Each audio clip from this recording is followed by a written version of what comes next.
welcome to this week's Ask Charlie. Now, I was asked a question from somebody that watched one of my videos, and I was talking about my wedding day not being the easiest day, and she got in touch and said, Charlie, can you talk to us a bit more about that, because I am finding that that my mum and close family members aren't being as supportive as I would like them to be, and can you talk to us about how you navigated that? And because my hand is still healing, I thought this was a perfect opportunity to sit down and chat to you about that, rather than be gardening or cooking or busy doing things with you. I thought we'd just sit down and talk about how I navigated that. Now, I'm going to talk to you first about the things that I think are really important. I will share a few what are funny stories now, but they definitely weren't funny stories at the time, so you can understand where I'm coming from. So I think, first of all, you need to have a really good support network around you of friends that love you, support you, and are rooting for you and your partner's marriage. And that is really, really key. And I think sometimes family members are tricky because it might be their stuff, they might have concerns for you, there's a whole lot of emotions going on when it's leading up to a wedding. And often that is from a place of love, from a place of concern, or actually it's their stuff, not yours, and it's not for you to take it personally. So that is something to be really aware of.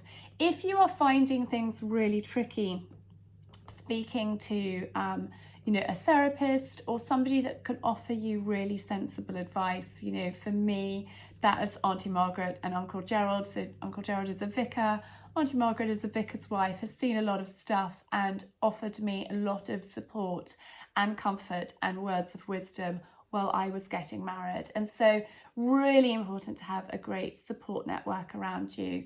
And it is really important that you and your partner are on the same page together, that you work out what you want as a couple and what's important for you and where you want to get married and how you want to do it. And ultimately it's your day, and it's not about people pleasing for everybody else. And that is something that I didn't do, and something that I massively regret. So those, are things to be really important, that are important that you are aware of. Having a maid of honour or a best man that completely understand you and the situation, that will have your best interests at heart, is really, really key. I chose my maid of honour because she understood how tricky mum could be. She was a really, really close old friend that got the situation that I knew would be loving, kind, funny, deal with mum in the best possible way, bring the best out of me, and also was just going to be a wonderful, calming, lovely influence. And she was phenomenal, and she had to go above and beyond big time. And she's still my dearest friend today. So that is really, really important. And again, the same for Simon. He actually had two best men, and they both brought different skills and elements to the day to support him. And so finding those key people around you are really, really unbelievably important. We talked about, working together with your partner and really sitting down and working out what's important. So we had a long engagement. We had a year's engagement. Simon actually proposed after 4 months, and Mum was horrified, probably because of the age difference. So she insisted that we saw the 4 seasons together, and we had a year's engagement, which was sensible, and it was really good advice, and I can understand that. I have only just recently realised probably why she insisted on that, because she actually agreed to marry my father a week after meeting him, and they got married 6 months later. And I think if she'd actually got to know him well, they wouldn't have got married. And my father is not an easy man, and Mum hadn't had an easy childhood, and she married him. It was quite a rash decision.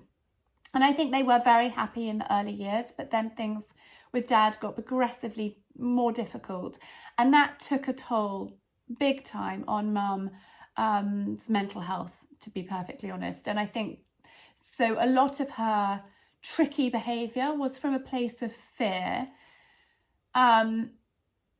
It wasn't because she was being malicious or being difficult. And that for me at the time was quite difficult to understand. And not to take her behaviour personally. When you're in a heated situation leading up to a wedding, tensions can run really high and they can be really, really stressful. And so that is something to be really mindful. And I think what is also important, and this is what I made a huge error in, I wanted to get married at home. And ever since I had been a tiny girl, I'd had this sort of dream of getting married at home. But actually it was too much for Mum, and I should have realised that. And she was brilliant for the first 6 months of our engagement. We had a big engagement party in London and she was awesome. She was amazing. In fact, we just couldn't believe how brilliant she was being about the whole thing. And then she turned into mother of the bride from hell. And it deteriorated at that sort of 6-month period. Well, really, it's sort of after Christmas, New Year, the last run up, we got engaged on the 1st of May and we had a May wedding. And so really from January to May, it was very, very stressful. And by that stage, it was too late to change our venue, which in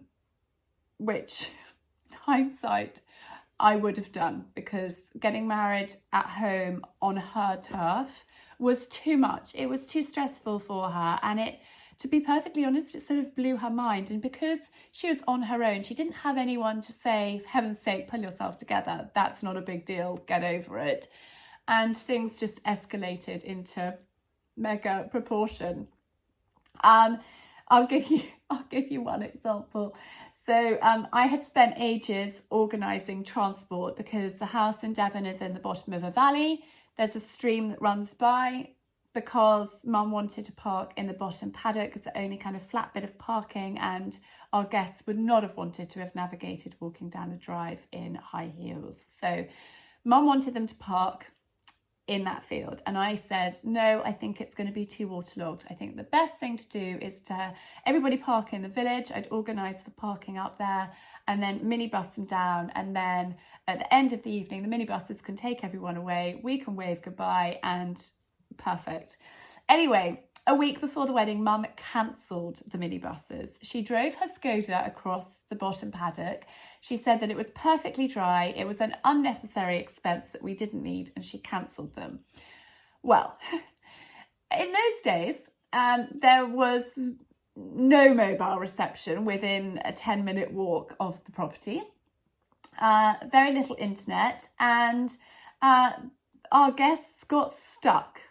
As they were trying to leave, they were stuck. Their cars, and in fact, one had sunk.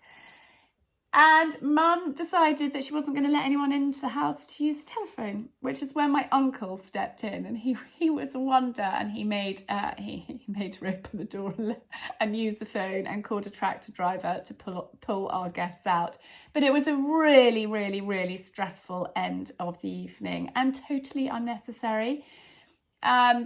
When we were driving, so we left, Simon and I actually stayed there, which was brave, our first night.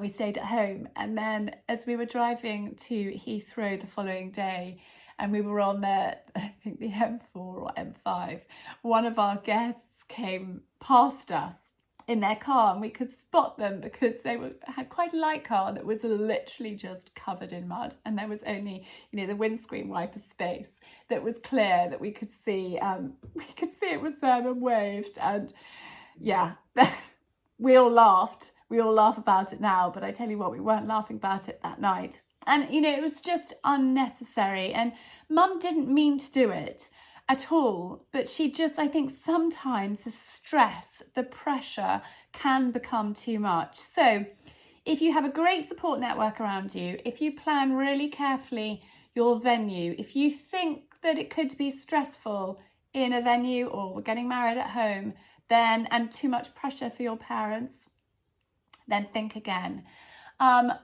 Having a wonderful maid of honour, having a wonderful best man. My brother was a huge support. He walked me down the aisle and he was really supportive.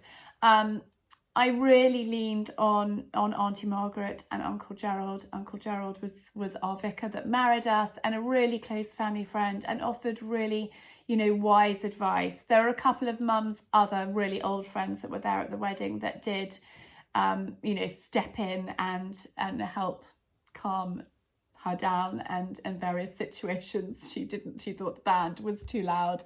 In fact, she actually turned the electrics off and ended the music because she had had enough of it. So I can tell you a lot of stories about our wedding, and I'm sure our guests can too, because in fact I could probably write a book about it. It was stressful. So I think you have to not take it personally. And because Mum hadn't had a happy marriage herself, we actually had a really unhealthy codependent relationship with her, my brother and I, and that was something that I needed a lot of therapy over many years to kind of unpack and navigate. And I had this wonderful, wonderful therapist, Estelle, who, after I had the children, I started working with her, and she taught me to love my mother but not love her behaviour and not take it personally, and that it wasn't about me, it was her stuff. And as long as you know that you have been kind and considerate and thoughtful and as loving as you possibly can when tensions are running high, and it's not your stuff, it's more about them, that helps. But it was very challenging to navigate, and this is the most I've ever talked about our wedding day publicly like this, because it was the happiest day of my life in many ways, but also the most challenging day I have ever had to navigate, and hopefully ever will have to navigate. We even had police calling us on our honeymoon. It was challenging. And so I think really what is so important is that you and your partner are on the same page, and that you are loving and kind to those family members that aren't being so supportive, but you do whatever you can to take the pressure off them and their involvement without making them feel left out. So it's really hard to keep everybody happy. And actually, I had moments where I just wanted to elope and just marry Simon on a beach, but I was worried that was going to cause more problems than what we were navigating at that time. I think I would have gone for the eloping if I'd known quite how our wedding day was going to be. But it was a very, very happy day, and there are huge highlights from it.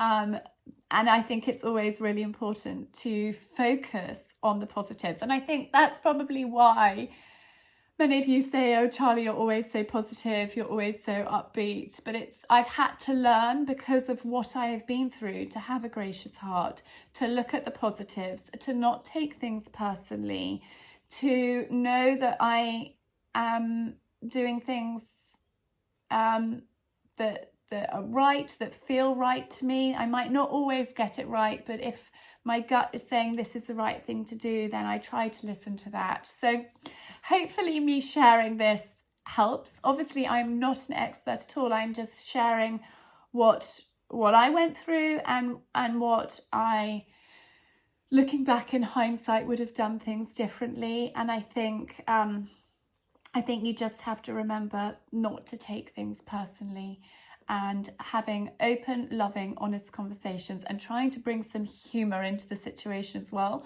is always very helpful. So hopefully my hand is better soon and I can be out gardening and doing other things with you. I hope me talking about this has been helpful. Do get in touch if you would like me to talk about other things, and hopefully help you navigate through a difficult situation. But I am sending love. Hang in there, keep strong, and good luck.